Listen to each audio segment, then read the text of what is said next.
Et encore une fois, merci à, à Papa Rudy et à Maman Nanou, couple en mission, pour l'opportunité que nous avons de partager la parole de Dieu. Nous allons sans plus tarder euh, prendre nos Bibles et lire ce passage que vous avez vu sur l'affiche, le flyer, dans le groupe chat, dans le groupe WhatsApp. Et nous avons eu à cœur de partager un sujet combien important que nous avons intitulé, vous allez comprendre d'où vient ce thème, les petits renards qui détruisent nos vignes, les renards qui ravagent les mariages, les renards qui ravagent le mariage. Ce thème a été tiré du livre de Cantiques de Cantiques, du livre de Cantiques de Cantiques, le chapitre 2, s'il vous plaît. Et nous allons sans plus tarder lire le verset 15. Je vais m'attarder dans un premier temps à expliquer le concept de ce verset avant de passer à des exemples de la vie de tous les jours pour que nous puissions comprendre quelle est la pensée de Dieu. Que Dieu vous bénisse encore, toutes les familles représentées, tous les couples représentés ici. Et nous prions vraiment que par la grâce de Dieu, tout ce temps de prière, tout ce temps de partage de la parole de Dieu vont positivement impacter nos couples, feront en sorte que le Seigneur nous bénisse, que le Seigneur nous utilise dans nos couples, dans notre entourage. Et je nous encourage à vraiment partager tout ce que nous entendons avec d'autres couples parce que c'est de cette manière que Dieu nous utilise aussi. Donc, nous sommes dans Cantique de Cantique. Je prends le temps parce que je sais que peut-être que tu n'as jamais lu le livre de Cantique de Cantique.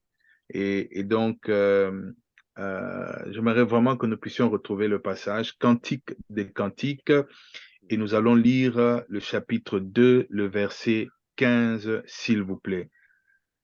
Il est écrit, prenez-nous les renards qui ravagent les vignes, car nos vignes sont en fleurs.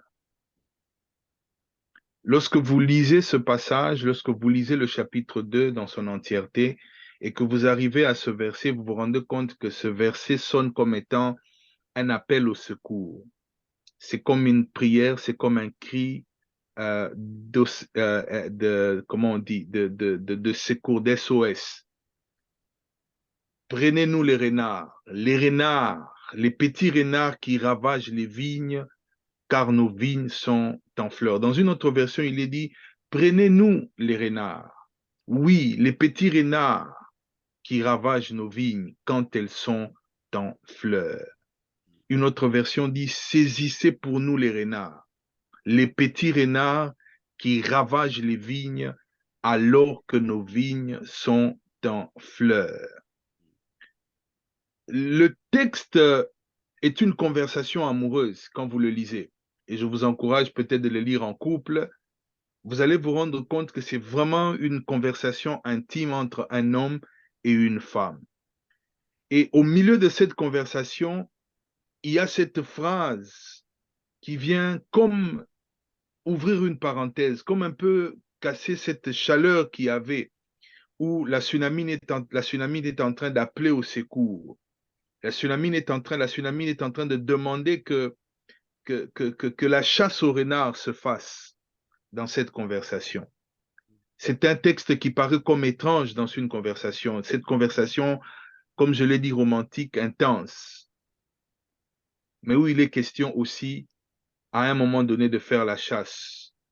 C'est donc un poème, et les renards dont il s'agit ici, ce sont, c'est symbolique. Ça représente quelque chose d'autre. À l'époque où ce texte est écrit, les renards étaient considérés comme étant des animaux très, très, très destructeurs, qui étaient capables de détruire toute une vigne. Et nous allons nous rendre compte de cela dans la parole de Dieu. Ceux qui vivaient avec Salomon, les contemporains de Salomon savaient combien est-ce que les renards étaient très dangereux, combien est-ce qu'ils étaient capables de détruire toute une vigne. Voilà pourquoi, dans cette conversation amoureuse, La Sunamite dit, il faut faire la chasse aux renards.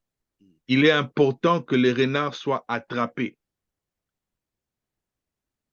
En résumé, ce que nous allons partager, si je devais le dire en un mot, concernant ce passage, c'est véritablement un appel à la prévention, un appel à prendre des mesures préventives pour protéger l'amour, protéger le mariage de tout ce qui pourrait nuire le mariage. Comme je l'ai dit, bien-aimé, prenez le temps de lire. Vous allez vous rendre compte que l'amour est intense, que c'était comme si tout allait bien. Mais même dans ce moment où tout allait bien, la tsunami dit, attrapez-nous les renards. Prenez des mesures pour protéger l'amour. Il dit l'amour, ou la vigne, pardon, est en fleur. Quand vous lisez le verset 13, qui fait donc référence au fait que l'amour est en train de grandir, que le couple va bien, que les choses marchent comme on le souhaiterait. Mais il dit, attention, il peut advenir des problèmes qui pourraient nuire à la relation, nuire au mariage. On dit en français, et pas simplement en français, même en anglais, que la prévention vaut mieux que la cure. C'est vraiment l'idée de ce que nous voulons partager dans cette série. J'ai lu quelque part où on dit que les intellectuels savent résoudre les problèmes, mais les génies savent comment les empêcher. J'aimerais le répéter. Les intellectuels ont souvent la capacité de trouver des solutions aux problèmes, mais les génies, ce sont les gens qui sont même capables de faire en sorte que les problèmes n'arrivent pas, d'empêcher que les problèmes arrivent. J'ai vu Jésus dans Jean chapitre 17, le verset 15, prier le Seigneur en lui disant, je ne te prie pas de les ôter du monde, mais de les préserver du malin. Ça veut dire que Jésus savait que dans certaines situations, nous n'avons pas besoin que Dieu nous délivre du problème. Nous avons besoin que Dieu empêche même que le problème arrive. Je ne sais pas si quelqu'un entend. Amen. Jean 17, le verset 15, Jésus prie, il dit, ils ne sont plus dans le monde. Mais je ne suis pas en train de te demander de les ôter du monde. Ils ne sont pas de ce monde. Mais je te prie de faire quoi? De le préserver du malin. Le mot préserver veut parler de protéger quelqu'un de quelque chose. Le mot préserver veut dire mettre à l'abri. Nous avons longtemps parlé sur le divorce, les conséquences du divorce et tout le reste. Le but de ce message, c'est de dire, avant même qu'on en arrive à une situation où on commence à divorcer, prenons soin de gérer les petits renards, d'attraper les petits renards. La Bible est claire. La Bible parle de petits renards. Prions pour la préservation. Demandons la sagesse de la préservation du couple, de tout ce qui peut constituer un danger contre l'amour. Protéger le couple, le mettre à l'abri. Le mot préserver, c'est le mot qui parle de sauvegarder, de protection, d'empêcher l'altération. Le mot altération veut dire changement. Et ici, vraiment changement de manière négative. Le mot préserver veut parler aussi du fait de préserver, d'empêcher la perte de quelque chose. C'est donc défendre. C'est donc garantir, garder, sauver, protéger. J'ai dit tout ça pour que nous puissions comprendre le but de ce que nous sommes en train de poursuivre dans cet enseignement. Alors que tout allait bien, l'amour est intense, la tsunamite crie et dit, attrapez-nous les renards qui ravagent la vigne en fleurs. Je répète que la prévention est meilleure que la cure. Amen. Proverbe 27, le verset 12 dit, l'homme prudent voit le mal venir et se met à l'abri. Mais ceux qui manquent d'expérience vont de l'avant et en subissent les conséquences. L'homme avisé voit venir le malheur et se met à l'abri. Mettre son couple à l'abri de tout ce qui peut altérer l'amour, détruire l'amour. Et la Bible appelle ces choses les petits renards. J'ai remarqué en étudiant avant ce message cette notion de préservation. Même Dieu a utilisé la préservation. Lorsque l'homme a péché et qu'il a été chassé du jardin d'Éden, Dieu a estimé que ce n'était pas suffisant de chasser l'homme et la femme du jardin. Après les avoir chassés, la Bible est claire et j'ai beaucoup aimé la version anglaise parce que ça parle du mot préservation. La Bible dit, Dieu a chassé l'homme dans Genèse chapitre 3, le verset 24. Il posta des chérubins à l'est du jardin d'Éden avec une épée flamboyante, tournoyant en tous sens pour barrer l'accès à l'arbre de la vie. En version anglaise, on dit to prevent access to the tree of life. Prevent access. Dieu a dit, ils ont pu toucher, mais je ne permettais plus qu'ils aient accès. Dieu a empêché. Même Dieu a utilisé la prévention.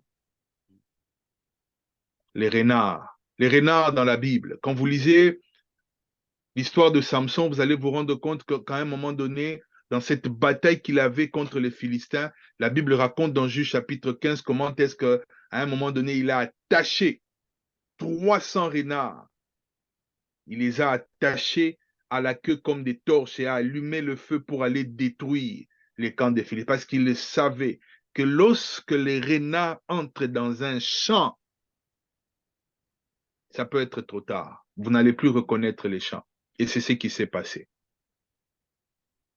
Remarquez ce verset et je vous encourage à le méditer dans votre moment personnel. La Bible parle du fait que les vignes ou la vigne est en fleur. La vigne est en fleur. Il dit au verset 11, car voici l'hiver est passé, la pluie a cessé, elle s'en est allée. Les fleurs paraissent sur la terre. Le temps de chanter est arrivé. La voix de la tourterelle se fait entendre dans nos campagnes. Le figuier embaume ses fruits et ses vignes en fleurs exhalent leur parfum. Lève-toi, mon ami, ma belle, et viens. Tout va bien dans le culte, dans le couple. La vigne est en fleurs. La tsunamite est consciente et nous devons être conscients de cela. Que les petits renards aiment s'attaquer aux vignes en fleurs. Quand je parle de petits renards, je suis en train véritablement de penser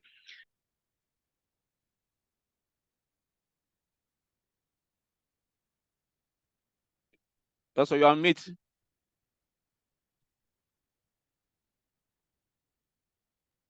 Ok, Papa, c'est bon maintenant. Oui, c'est bon maintenant. depuis longtemps. Non, peut-être second, yeah. Ok. Ok, c'est bon. Yeah. Je me suis arrêté où? Qui se souvient? Qui est en train de suivre? Qui peut nous rappeler où est-ce qu'on s'est arrêté? Juste me rassurer que je ne parlais pas moi-même. Votre dernière phrase était « Lorsque je parle des petits renards, je suis en train de penser ». Ah, merci maman Diane. Lorsque je parle de petits renards, donc, je suis en train de parler des petites choses que nous pouvons négliger dans le couple qui peuvent causer des grands dégâts si nous les laissons comme ça. La Bible dit attrapez-nous les renards et la Bible ajoute les petits renards, les renards qui aiment s'attaquer aux vignes en fleurs. Remarquez que la Bible ne parle pas du fait qu'ils s'attaquent aux fruits. Ils aiment les vignes en fleurs. Pourquoi? Parce que les vignes en fleurs promettent que les fruits vont venir, que la moisson n'est pas loin. Les vignes en fleurs parlent du fait que les promesses de Dieu dans un couple veulent s'accomplir, que de grandes choses veulent arriver. Je comprends pourquoi l'apôtre Paul dit quelque part que celui qui croit être debout prenne garde à ne pas tomber. Pourquoi, bien-aimé? Parce que quand on est debout, on peut penser que, bien-aimé, on est fort, on est debout, l'ennemi ne peut rien nous faire. Mais l'apôtre dit, prenne garde à ne pas tomber. Les vignes sont en fleurs, ça veut dire que bientôt il y aura la moisson, bientôt il y aura des grandes choses. Bientôt, Dieu va peut-être amener le couple, alléluia, dans, comment dire, des nouveaux progrès. Dieu va peut-être élargir l'espace de votre tente. Mais il dit, faites attention, c'est en ce moment-là, quand on pense que tout va bien. Je le dis parce que après des longues semaines en train de parler de divorce. Peut-être que quelqu'un suivait et disait, ah, nous, tout va bien. En tout cas, notre couple, bien aimé, j'aimerais que ce couple-là prenne garde et se rende compte que les renards aiment les vignes en fleurs. En réalité, ils veulent qu'il n'y ait pas de récolte. Ils aiment s'attaquer aux fleurs parce qu'ils savent que si les fleurs annoncent, alléluia, le fruit, empêcher s'attaquer aux fleurs empêchera que nous puissions voir les fruits. Ils aiment disqualifier nos couples. Dieu aimerait que même en couple que nous puissions porter des fruits. Il n'y a qu'à lire Jean chapitre 15 où Jésus s'est étendu là-dessus. Dieu aime que le mariage aussi porte des fruits. On n'est pas ensemble simplement pour être ensemble.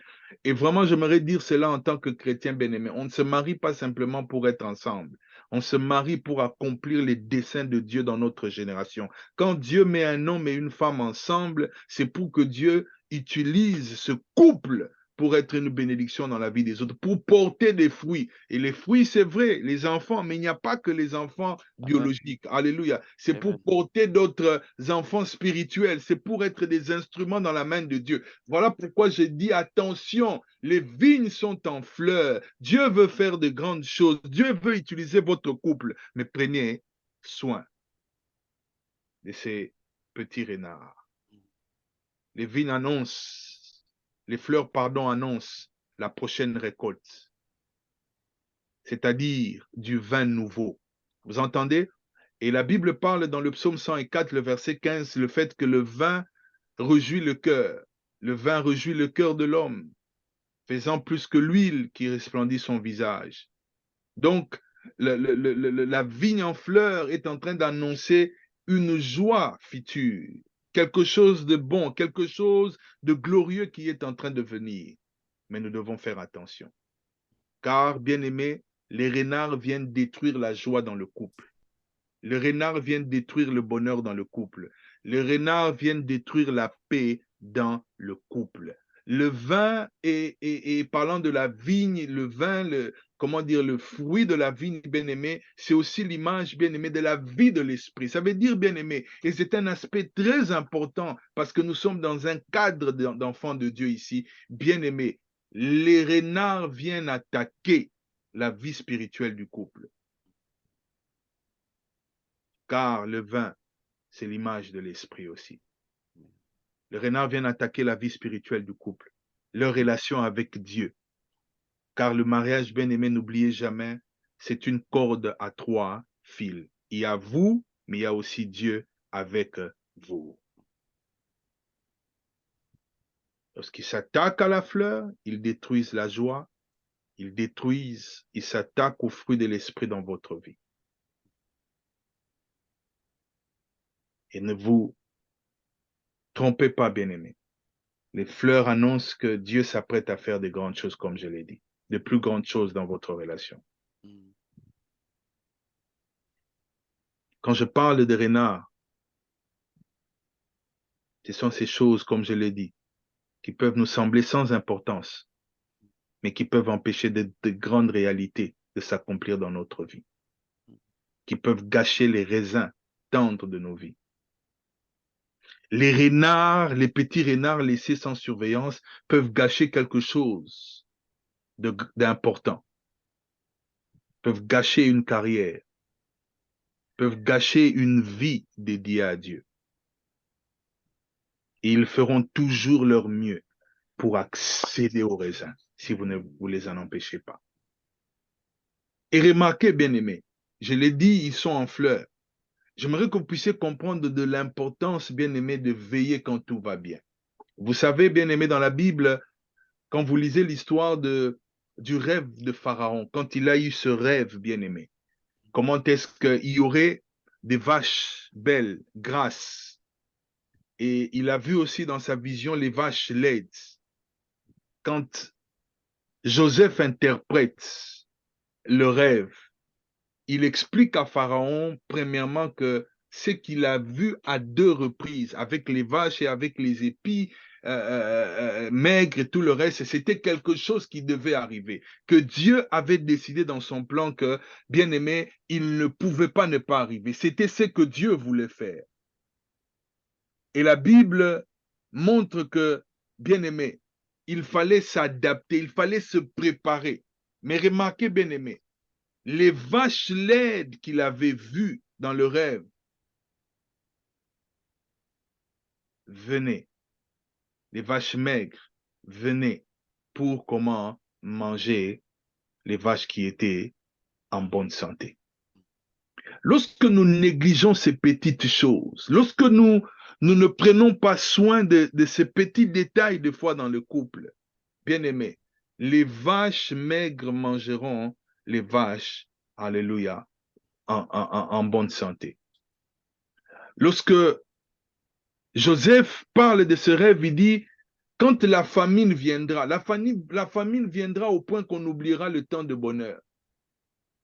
Il faut une stratégie pour que, bien aimé, ne pas penser que les moments difficiles ne viendront pas dans le couple. Personne ne viendra ici vous prêcher que dans le couple tout ira bien.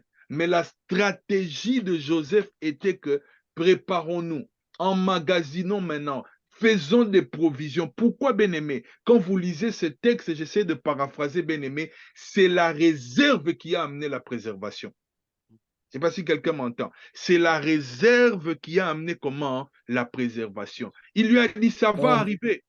Ça va arriver. Il n'est pas question de prier pour que les problèmes n'arrivent pas, pour que les renards n'arrivent pas. Non, mais il faut protéger la vigne. Il faut faire, pendant que tout va bien, les provisions. Combien dans les moments de bonheur dans le couple sont incapables de faire des provisions? Des provisions de moments de bonheur. C'était la stratégie. Parce que ce sont ces provisions-là qui ont été utilisées quand le malheur est arrivé.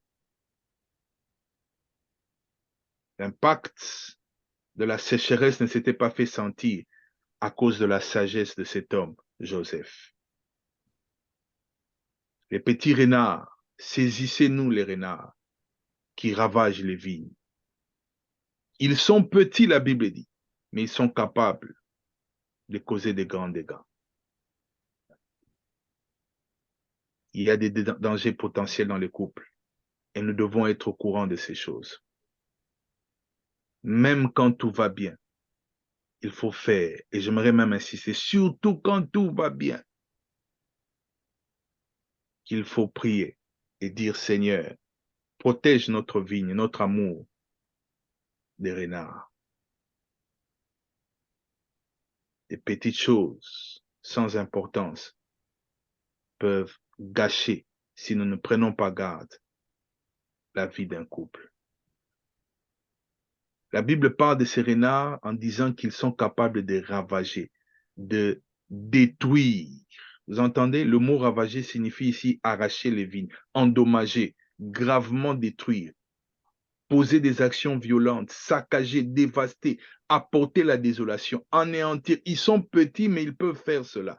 C'est terrible qu'on puisse parler d'eux de cette manière en disant qu'ils peuvent détruire, parce que ça nous rappelle que autant on parle du diable comme étant quelqu'un qui détruit. Parlant des renards, on dit que les renards peuvent aussi détruire. C'est-à-dire que, bien aimé, le diable compte sur les renards pour faire son travail, là où il est lui incapable de faire le travail. Combien de mariages sont en train d'échouer parce qu'on n'a pas fait attention à ces petites choses? Combien des enfants déraillent parce que papa et maman n'ont pas fait attention aux renards? Proverbe 18, verset 9 nous dit que celui qui se relâche dans son travail, par exemple, est frère de celui qui détruit. Bien-aimé, écoutez-moi très bien. La Bible dit que Dieu avait placé l'homme dans un jardin. Dieu a créé le monde, il a créé les arbres, mais il a voulu que l'homme et la femme vivent dans un jardin. Et le jardin, ce n'est pas une brousse. Le jardin, ce n'est pas une forêt. Dans un jardin, bien aimé, il y a du travail à faire. Si ça va bien, laisse-moi te dire, pour que ça continue à aller, tu dois te rendre compte que tu es dans un jardin. Ton mariage est un jardin, tu dois y travailler. Si tu as travaillé en 2023, tu dois y travailler en 2024 pour que, quand vous voyez des couples qui marchent, bien aimés, admirez, même si vous ne voyez pas, les efforts que chacun de ce couple fait pour que ça marche. Parce que pour que ça marche, bien aimé, on est conscient que c'est un jardin. Il faut entretenir le jardin. C'est du travail. Voilà pourquoi, dans certaines maisons bien aimées, les gens qui n'ont pas cette capacité de faire ces efforts préfèrent mettre les pavements partout parce que si vous avez bien aimé un jardin derrière votre maison, il faut faire quoi? Il faut l'entretenir. Il faut l'entretenir. Le mariage n'est pas une brousse. Le mariage n'est pas une forêt. C'est un jardin. C'est un jardin. Alors, bien-aimé, ce soir, j'aimerais parler d'un premier renard. Dieu voulant, on verra comment le Seigneur va nous conduire. J'aimerais parler d'un premier renard dans ce couple. Dans le couple, pardon. Bien-aimé, j'aimerais parler du renard de l'égocentrisme. Le renard de l'égocentrisme. Je vais en parler en 10 minutes par la grâce de Dieu et puis nous allons prendre du temps pour prier. Non, moins de 10 minutes, comme ça on sait prier. Le renard de l'égocentrisme. C'est un petit renard. Vous voyez que je ne parle pas d'un démon, je ne parle pas d'un sorcier, je dis l'égocentrisme. La Bible déclare que la volonté humaine est profondément pervertie et que l'homme aime se servir, il aime se plaire, s'exalter. Lorsque la Bible décrit particulièrement le temps de la fin dans 2 Timothée chapitre 3, le verset 2, la Bible dit, sachez que dans les derniers jours, il y aura des temps difficiles. Et pourquoi il y aura des temps difficiles? Quand vous lisez, vous vous rendez compte que la Bible dit, car les hommes seront égoïstes. Vous entendez? Ce texte est en train d'enseigner que la raison pour laquelle les temps seront difficiles, c'est à cause des hommes qui sont difficiles. Quelqu'un a raté ce que j'ai dit. Amen. Amen. Ce sont les hommes difficiles qui feront que les temps deviennent comment? Difficiles. Ce n'est pas le temps qui sera mauvais. C'est le fait que les hommes seront tellement mauvais que la vie sera difficile. Et quand vous lisez ce que Paul cite par rapport aux caractéristiques des hommes du temps de la fin, la première des choses que Paul dit les hommes seront égoïstes, les hommes seront égocentriques, les hommes ne penseront qu'à eux-mêmes. En anglais, bien aimé, c'est terrible, on dit for men will be lovers of self. Vous entendez? Ils vont s'aimer eux-mêmes. Et il y a des gens ce soir qui m'écoutent, qui sont dans des mariages où, bien aimés, ils s'aiment eux-mêmes. Ils s'aiment eux-mêmes. Ils sont égoïstes, ils sont égocentriques. Le verset 6, d'ailleurs, bien aimé, laissez-moi dire quelque chose. Dans l'étude de ce passage, vous allez vous rendre compte que tout ce qui est décrit après dans 2 Timothée, là, le chapitre 3, tout ce qui est décrit après, amis de l'argent, fanfarons, hautains, c'est la conséquence de l'égoïsme, de l'égocentrisme. Et le renard de l'égocentrisme va finir par détruire ton couple. C'est étonnant, au verset 6, il dit, il en est parmi eux qui s'introduisent dans les maisons et qui captivent les faibles femmes chargées de péché, agitées par des passions de toute espèce, ainsi de suite. Il semble que les hommes égocentriques de cette époque-là aimaient se focaliser sur les femmes. Oh bien-aimé, on doit prier ce soir. Si tu es une femme que tu m'écoutes et tu es tombé sur un homme égocentrique, si tu es une femme, si tu es un homme et que tu es tombé sur un homme égocentrique qui ne pense qu'à lui-même, les gens dans la version Amplified ils seront amoureux d'eux-mêmes. Amoureux d'eux-mêmes. Le mot égocentrisme veut dire les hommes vivront une vie centrée sur eux-mêmes, mariés mais tu ne penses qu'à toi-même. Marié, mais en réalité, tu t'aimes toi-même. Ce caractère peut détruire un couple. Bien-aimé, la Bible dit les temps seront difficiles. Et si tu m'écoutes, et si ce que je dis te concerne, tu es conscient que vivre avec un homme, vivre avec une femme égocentrique, c'est passer des moments difficiles, des moments de douleur. Ce sera des moments compliqués. Pourquoi? Parce qu'on vivra avec des gens qui seront tournés à eux-mêmes. Es-tu un homme égocentrique? Es-tu conscient que dans le mariage, ne penser qu'à toi-même de cette manière, bien-aimé, va détruire ton couple? Bien-aimé, on n'est pas en train de parler de ne pas s'aimer soi-même. Non, non, non, non. L'égocentrisme, c'est un amour démesuré sur sa personne. Et il y a des traits de caractère, des fois, qui peuvent montrer qu'on est égocentrique. Je vais donner quelques exemples. Dans un couple, lorsque l'autre vous présente son problème, vous avez tendance à minimiser le problème de l'autre. Je lisais un exemple qui m'a fait rire, par exemple, lorsque l'autre dit à son couple qu'il ne se sent pas bien ou qu'elle ne se sent pas bien, qu'elle a mal à la tête. Et l'autre réagit, par exemple, en disant, est-ce que tu penses que c'est un tumeur au cerveau? En d'autres termes, tu as un problème, mais ce n'est pas la fin du monde. Mais si c'était toi qui avais ce même mal aux têtes, tu aurais aimé qu'on te traite aux petits soins.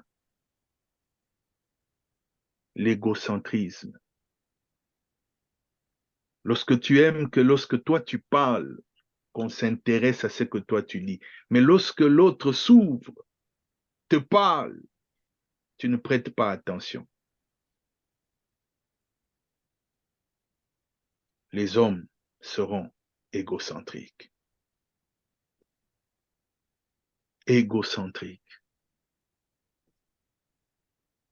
Lorsque vous voulez toujours avoir raison dans le couple, toujours, peu importe les conditions, vous voulez toujours avoir raison.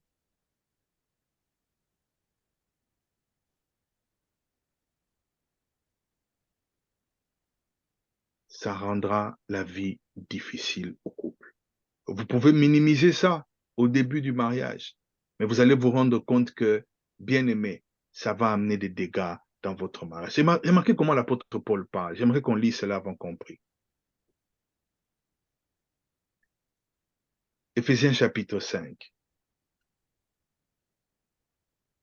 Parlant du mari, le verset 23, il dit, le mari en effet est le chef de sa femme comme Christ est la tête. Il dit, le chef de l'Église qui est son corps et dont il est le sauveur. Mais comme l'Église se soumet à Christ, qu'ainsi aussi la femme se soumette en toutes circonstances en son mari. Maintenant le verset 15. Et la Bible est terrible. Il semble que le renard de l'égocentrisme s'attaque souvent aux hommes. Quant à vous, Marie, que chacun de vous aime sa femme comme Christ a aimé.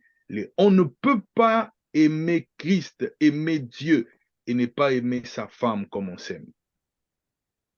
Il a donné sa vie pour elle, afin de la rendre digne. Vous entendez? Afin de la rendre digne de se tenir devant Dieu, après l'avoir purifiée par sa parole comme par le bain nuptial. Je crois que c'est la version Semeur que je suis en train de lire. Vous vous rendez compte, bien aimé, que l'amour ici n'est pas focalisé sur soi-même. La Bible dit afin de la rendre pure, afin de la rendre digne de se tenir devant Dieu, après l'avoir purifiée par sa parole, comme par le bain nuptial. Il dit, regardez comment Christ, il ne s'est pas occupé d'abord de lui, il s'est occupé de l'Église, et la Bible dit, l'homme doit s'occuper de sa femme. Il a ainsi voulu se présenter cette Église à lui-même. Vous entendez, à lui-même, rayonnante de beauté, sans tache, ni ride, ni aucun défaut, mais digne de se tenir devant Dieu. Et irréprochable, il ajoute, voilà comment. Vous entendez, bien-aimé? chaque mari, vous entendez? Chaque mari, si tu es chrétien, ce verset est pour toi. Chaque mari doit aimer sa femme comme si elle était son propre corps. Ainsi, celui qui aime sa femme s'aime lui-même.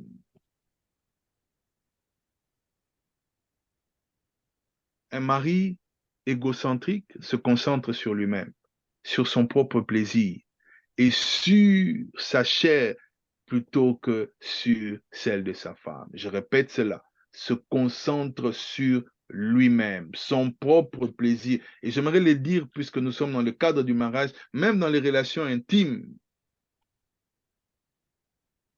est-ce que tu recherches le plaisir de l'autre aussi? Lorsque ce sont tes désirs qui comptent plus que les désirs de l'autre.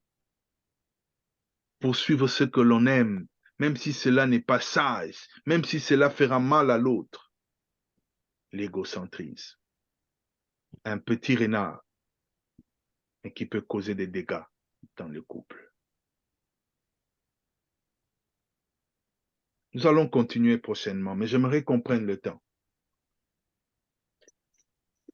La Sunamite a dit alors que tout allait bien. J'aimerais parler à quelqu'un qui a détecté depuis des années, depuis des mois, qu'il y a quelque chose dans l'autre qui ressemble à ce que nous venons de décrire ici. Nous pouvons négliger ça aujourd'hui, mais je suis convaincu dans mon cœur que nous nous retrouvons des fois à gérer des grands problèmes dans les mariages parce que ces petites choses, on les a négligées. On ne se marie pas pour s'aimer soi-même. Christ est l'exemple de comment on doit aimer. Tu ne peux pas prétendre que tu aimes Dieu que tu ne vois pas, Jean le dit dans son épître, si tu n'aimes pas ton prochain que tu vois. Et malheureusement, écoutez-moi très bien, le Seigneur m'a mis à cœur d'insister. Dans le couple chrétien, quand on dit prochain, on pense que prochain, c'est le frère de l'église, c'est le pasteur de l'église. Laisse-moi te dire quelque chose. Si tu es marié, prochain number one chez toi, c'est ta femme. Prochain number one chez toi, c'est ton mari. Ah, je pensais que j'allais entendre un amen. Je répète, Amen.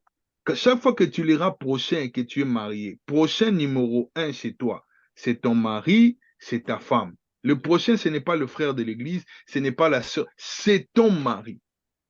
Amen. Comment tu peux prétendre aimer Dieu que tu ne vois pas lorsque tu n'aimes pas ta femme que tu vois, lorsque tu es égocentrique?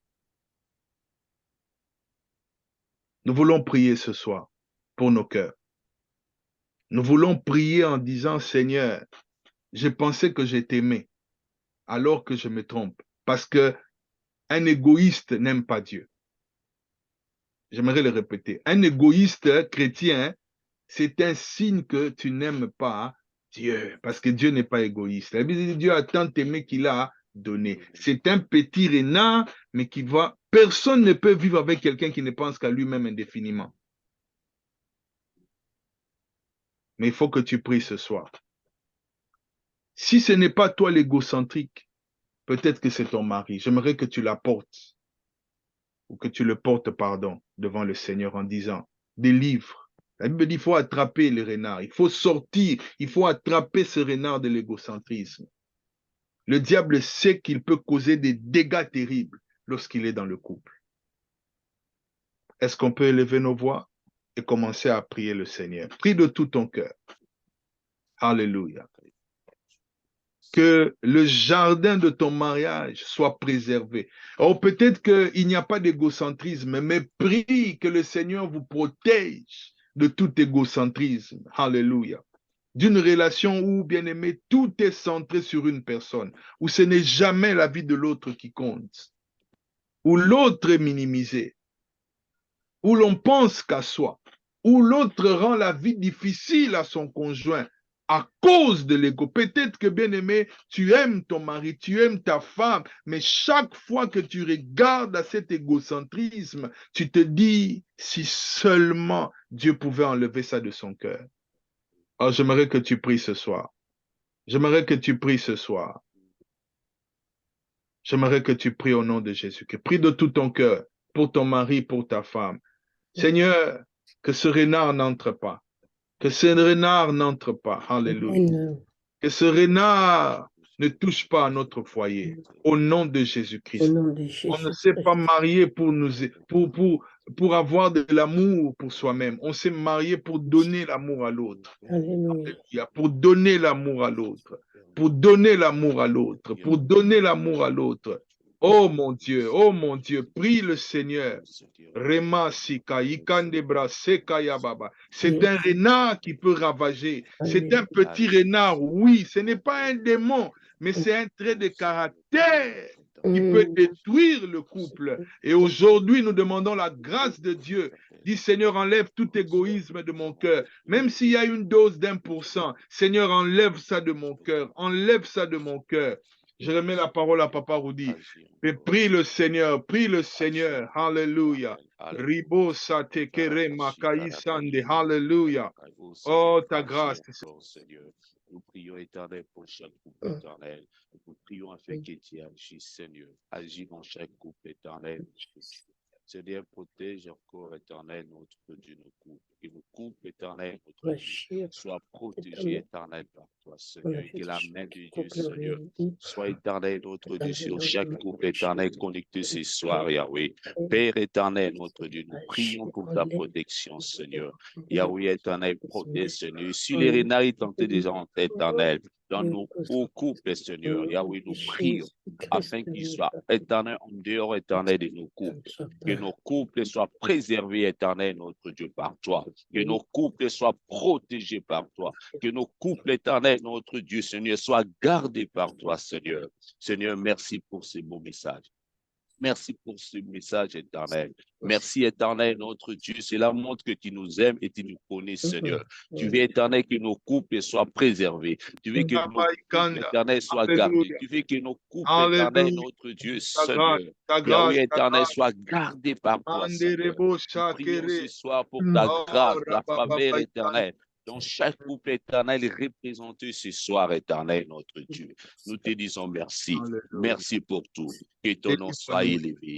Que ton nom soit béni, éternel, notre Dieu. Seigneur, agis de l'égoïsme. Agis éternel. Yahweh éternel, que tout ce qui nous sort d'égoïsme éternel. Quitte éternel, nos couples éternel, notre Dieu. Seigneur, tu as dit que nous devons aimer comme Christ a aimé son Église. Seigneur, notre Dieu, agis, Seigneur, notre Dieu. Agis éternel. Merci de nous exaucer. Merci, Seigneur. Alléluia. Thank Merci, you. Jésus. Alléluia. Gloire au Seigneur. Alléluia. Je mets la parole à Papa Rudy et nous continuerons prochainement par la grâce. Vraiment, merci, merci. Bien-aimé, si on peut vraiment acclamer pour le Seigneur, pour ces beaux messages. Merci, Jésus. Merci. Alléluia. Amen. Alléluia. Amen. Vraiment, merci. Merci beaucoup, Pasteur Marcelin. Que l'Éternel te bénisse abondamment. Je pense que chacun de nous a écouté ce que l'Éternel avait prévu pour ce soir. Donc, j'ai compris une chose. Nos couples ne sont pas des forêts, ce sont des jardins. Et dans un jardin, il faut toujours travailler et make sure que c'est propre. Il faut couper, enlever un peu de désordre et tout ça. Nous voulons vraiment que l'Éternel nous aide afin que nous puissions aimer aussi, surtout nos maris, aimer comme Christ a aimé son Église.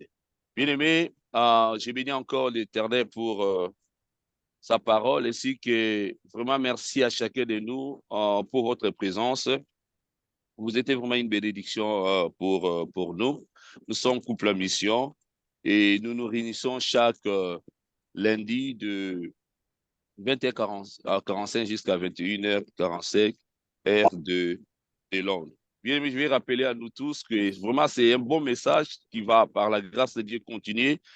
Encourageons les autres à rejoindre nous, à se connecter. Et par la grâce de Dieu, je pense que le pasteur Marcel va continuer ces beaux messages. On est toujours dans ce grand thème qui est le divorce, mais aujourd'hui, l'Éternel a voulu que nous puissions parler sur les renards qui ravagent nos mariages, les mariages. Donc aujourd'hui, c'était que le début. Par la grâce de Dieu, nous allons continuer.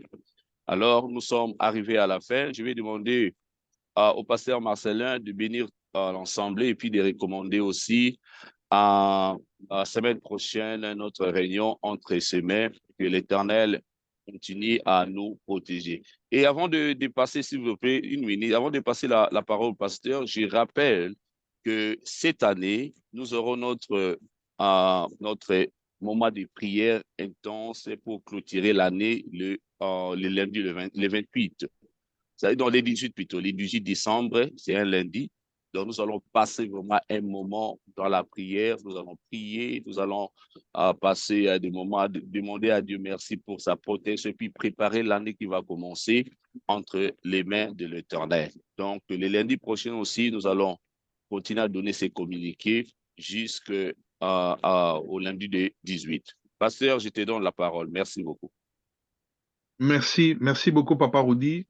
J'aimerais prier, mais j'ai à cœur de dire une parole que j'avais complètement oubliée de la part du Seigneur. Vous savez, dans les couples, souvent nous oublions que si nous sommes tous chrétiens dans un couple, nous devons nous traiter comme nous traitons les autres bien-aimés dans l'Église. Ça veut dire que Dieu me met à cœur de dire à quelqu'un que ton mari est comme une âme. Et des fois, nous oublions de nous traiter comme des âmes. Et j'aimerais qu'alors que je suis en train de clôturer ce moment de prière, que tu te rappelles de cette parole. Je ne sais pas à qui je m'adresse, mais je dis à quelqu'un de la part de Dieu que ton mari, c'est une âme que Dieu t'a donnée. Et le fardeau que tu as des fois pour prier pour les autres, pour intercéder pour les autres, tu devrais exercer cela aussi à l'égard de ton mari. Père, je te dis merci pour ta présence. J'implore ta grâce dans la vie de chaque couple. Seigneur mon Dieu, Christ a prié pour que tu nous préserves du malin. Et ensemble, ce soir, nous nous mettons d'accord pour te demander une chose.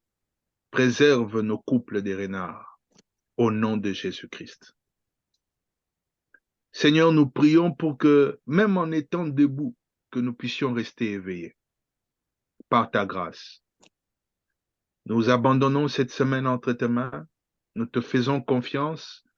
Là où nous avons laissé les renards entrer hier, là où nous avons négligé ces petites choses, que nous ne puissions plus le faire par ta grâce. C'est dans le précieux nom de Jésus que nous avons prié. Amen, amen.